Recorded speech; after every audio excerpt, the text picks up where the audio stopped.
So every once in a while, I like to go ahead and check what games are coming out in the not-so-distant future, obviously to plan out the route and the way in which I'm going to purchase them.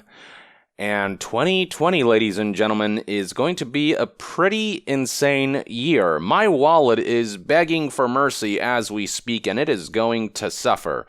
For a good cause, but it's going to get a kick in the balls. There are so many highly anticipated games coming out just in March alone. March is going to be, I think, the craziest of months.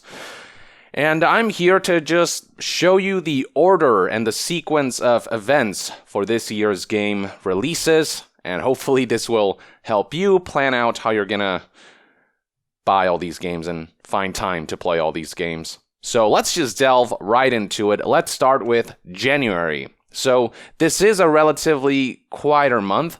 On January 16th, you will see the release of Dragon Ball Z Kakarot. Now, I don't know if you're a Dragon Ball fan, but I certainly am, and this is a game that essentially recreates Goku's entire storyline in campaign format. And that's just a very compelling proposition to me. The visuals look cool. Hopefully the gameplay will be tight and fun. It just looks like a dream game for a Dragon Ball fan, but whether they can execute on this concept with a lot of potential remains to be seen, but this is one that I'm going to keep an eye out for.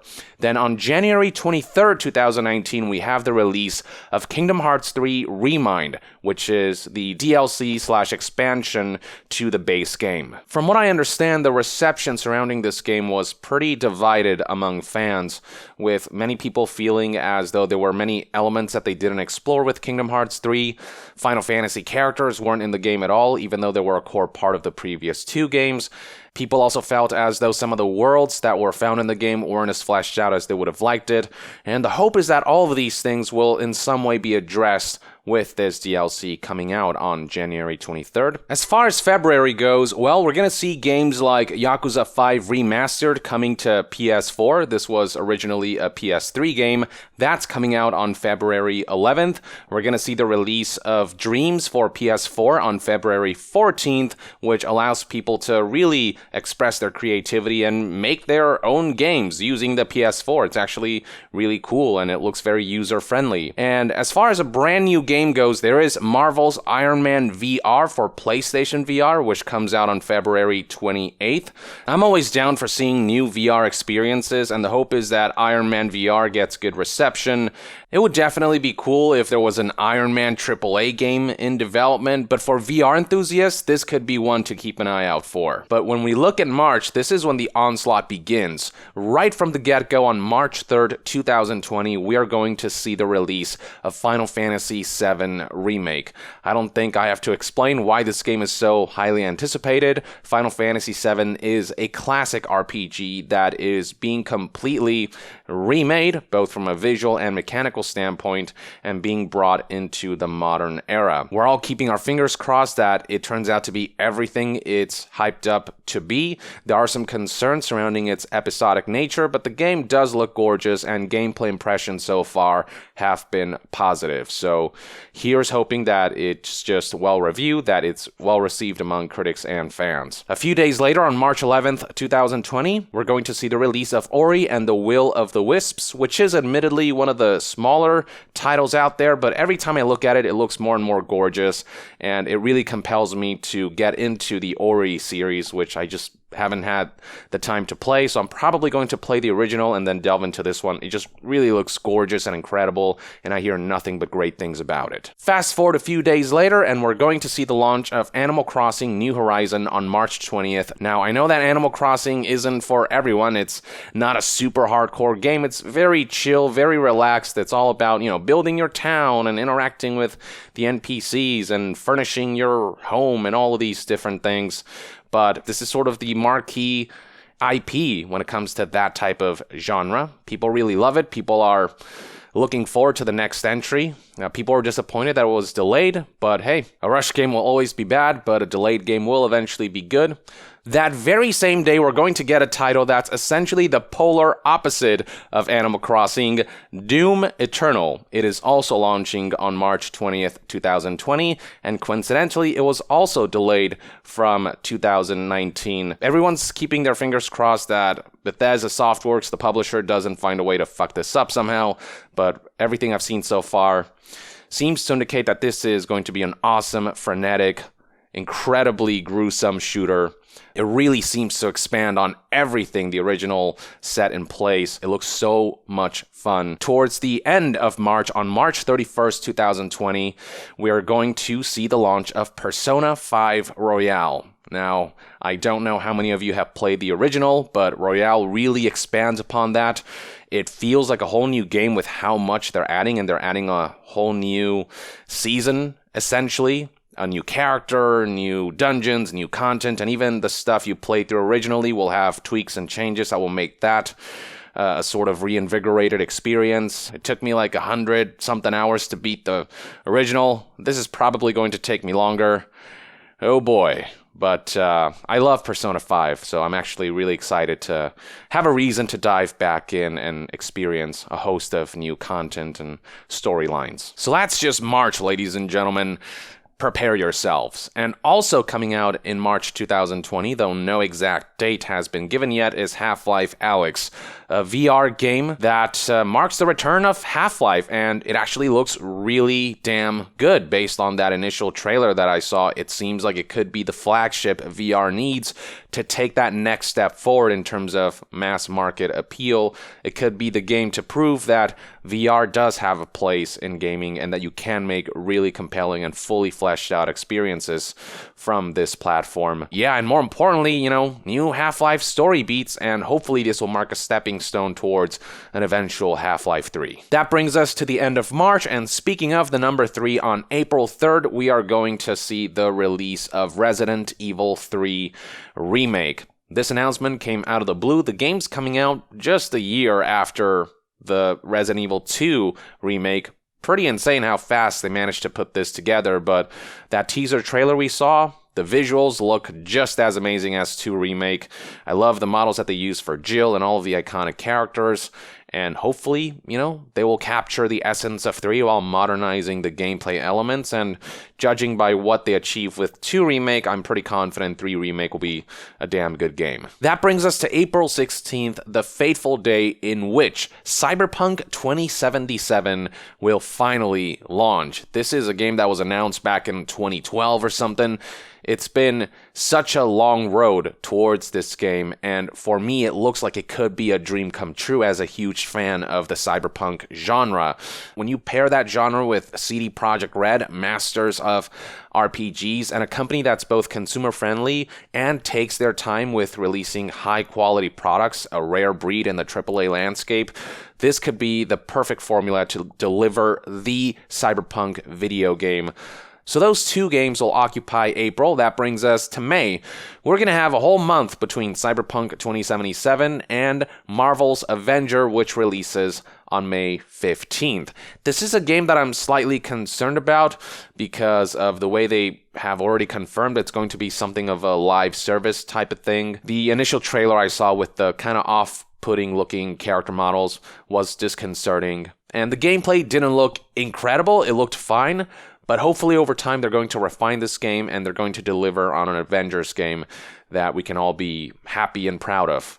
Because I do want this game to succeed, and I hope they'll polish it up, and I hope that this really will feel like you're playing as the Avengers. A couple days later, on May 19th, Wasteland 3 will launch. Wasteland is sort of the spiritual successor of some sort to Fallout. It is something that was very much inspired by the original Fallout games, Fallouts 1 and 2, that tactical RPG.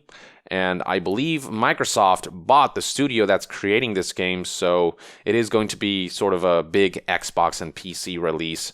And it's a type of game that a lot of people miss from back in the good old days. And this harkens back to the old school style of Fallout, so it's going to have some appeal there. On May 29th, 2020, 10 days after Wastelands 3, we're going to see another post-apocalyptic game, but this one on a much larger scale. I'm talking about Last of Us Part 2, which was delayed from February 11th, 2020, so a couple months of delay. What is there to say about Last of Us? I mean, the first game really did push the boundaries when it comes to video game storytelling. It just set a bar that everyone's trying to pursue now for those who are intent on pursuing story-driven, single-player, linear experiences. And Part 2 seems to take that bar and raise it even further. The visuals look, utterly out of this world. The gameplay seems to be a good evolution from the original, and I'm really invested in the characters of Joel and Ellie. Without a doubt, this sequel to a seminal game will be one of the most anticipated, if not the most anticipated, among many gamers out there. On that very same day, May 29th, 2020, there is one more game coming out, and this is going to be the game to end all games, the game to define not just a decade, but a whole century, a whole millennium. I'm of course referring to Fast and Furious Crossroads. Last of Us Part 2, you made a mistake by releasing on the same day as that game. You're fucked. So that, ladies and gentlemen, brings us to the end of 2020 games whose exact release dates we know. Next up, let's talk about games we know are coming out in 2020, but only have release windows. First up, we have Dying Light 2, which we know is coming out in spring 2020, and this game is up there in terms of my most anticipated games. It is at least top 5. You saw that demo video, right? What else is there to say? It looks incredible. I love the way the branching stories changes the entire world. The moment-to-moment gameplay looks like they took the original Dying Light and really took it 2 levels higher. Everything about this game just screams Game of the Year contender. And then in the next season, summer 2020, Ghost of Tsushima is going to release, and we saw a glimpse of that during the Game Awards. We saw extra bits of gameplay there, and this is just a grounded samurai game with none of the crazy magic stuff. It just has that just pure samurai feel. This game is also in my top 5 most anticipated games of 2020 list, and I expect that it's going to be the same for a lot of people who have seen the trailers and gameplay shown thus far for this game. Then in holiday 2020, we're going to see the release of Halo Infinite, no doubt to kick off Xbox Series X's release. I believe it's also coming out on PC and the Xbox One, but it's also likely going to be marketed heavily as a marquee launch title for Xbox Series X. I imagine the graphics are going to be much better on that console. It's a new Halo game. It's obviously going to draw a lot of attention, and I'm curious to see how Infinite evolves the Halo IP. For this final segment, I'm going to list out games that we know are coming out in 2020, but don't have a window or a date. So let's start with Vampire the Masquerade Bloodlines 2. This is a sequel that's long overdue. The original is something of a cult classic, so Hardsuit Labs has their work cut out for them, but I'm rooting for them. I'm keeping my fingers crossed that Bloodlines 2 will be a worthy sequel. Bravely Default 2 is also coming out sometime in 2020, as was announced at the Game Awards. This is a Nintendo-specific JRPG series that's gained a cult following, and people are certainly excited about the third entry that's called Bravely Default 2. That's still confusing to me, but it looks like a gorgeous RPG. Speaking of JRPGs, one of the more bizarre concepts out there is Yakuza 7 Like a Dragon. The Yakuza series is traditionally known for its open-world beat-em-up style gameplay, but this new Yakuza game is going to be a turn-based JRPG, and I, for one, couldn't be more excited. If there is one game that's going to take this genre and just turn it over its head and go batshit insane with it, it's freaking Yakuza, and I know Yakuza fans, for some of them, this decision is a bit controversial, but I'm all for them experimenting.